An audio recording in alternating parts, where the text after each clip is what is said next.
कोई कुछ ना कुछ करने के लिए ही आते हैं।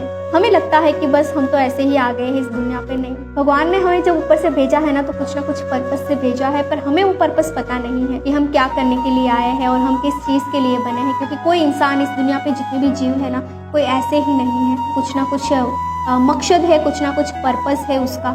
जैसे कि मैं यहाँ पे हूँ, आप है, तो आप भी कुछ करने के लिए आए हैं, मैं भी कुछ करने के लिए आए हूँ। बस फर्क उतना है कि किसी को पता चल जाता है कि मुझे कुछ करना है और किसी को पता नहीं चलता है। 90% रेशियो ऐसा है कि उसको पता ही नहीं है मैं यहाँ पे क्यों हूँ, मैं यहाँ पे क्या कर रही हूँ या क्या कर रहा हूँ। जिसको पता चल जाता है वो अपने जीवन में उसी पर्पस के ऊपर काम करना शुरू कर देता है, और जिसको नहीं पता चलता है उसके जीवन का पर्पस, वो अपनी जिंदगी को फेल कर देता है। अब आपको क्वेश्चन होगा कि ये पर्पस कैसे पता चलेगा? तो ये पर्पस आपको पता चल सकता है अपने आप को आप अगर आइडेंटिफाई करोगे तो भी आपको पता चलेगा कि मुझे मेरे जीवन में यही काम करना है और यही काम के लिए मुझे यहाँ पे भेजा गया है। ये पर्पस दूसरा आप अपने गुरु से भी मिल सकता है। अगर आपके कोई गुरुज है, आपके मेंटर है, आपके ट्रेनर है, तो उसी से भी आपको पता चल सकता है कि आपके लाइफ का, आपके जीवन का मकसद क्या है, आप क्या करने के लिए यहाँ पे आए हैं और आपको क्या करना चाहिए। क्योंकि कोई इंसान को भगवान ऐसे ही नहीं भेजता है, भगवान के पास इतना टाइम नहीं है कि हमें यहाँ पे भेज दे। तो कुछ ना कुछ करने के लिए भेजे हैं, तो वो मकसद को हमें तराशना है कि क्या चीज मुझे करनी है और क्या चीज के लिए मैं यहाँ पे आई हूँ। हर किसी के अंदर वो मास्टरी होती है, वो मास्टरी को हमें फाइंड आउट करनी होती है, और मास्टरी हम फाइंड आउट नहीं करते हैं, इसलिए हम बहुत सारी शिकायतें करते रहते हैं। कि कई लोगों को तो मैंने ऐसा देखा है कि परेशान हो जाते हैं, मैं क्यों जरूर जिंदा है पर मरे हुए है,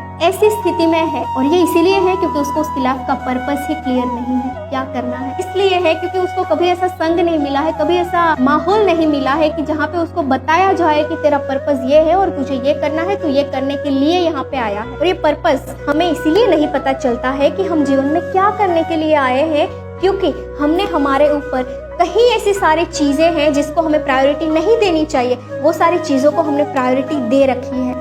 इसीलिए हम हमारी लाइफ के पर्पस को कभी समझ नहीं पाते हैं। बहुत रेयर पर्सन होते हैं, एक्स्ट्रा ऑर्डिनरी पर्सन जो होते हैं, उसको पता होता है कि मेरे जीवन का क्या एम है, क्या लक्ष्य है और मुझे क्या अचीव करके जाना। बाकी लोगों को जिसको नहीं पता होता है ना, वो लोग उसकी कहानी सुनने में पूरी जिंदगी निकाल देते हैं। जिसको पता चल गया है अपनी लाइफ का मकसद, वो अपने मकसद को अचीव करने में चलता है, और बाकी सारे लोग हैं जिसको अपनी लाइफ का मकसद नहीं पता है, वो उसको सपोर्ट करते हैं। जिसको पता चल गया है उसको उसके मकसद को पूरा करने, यही चलता आ रहा है।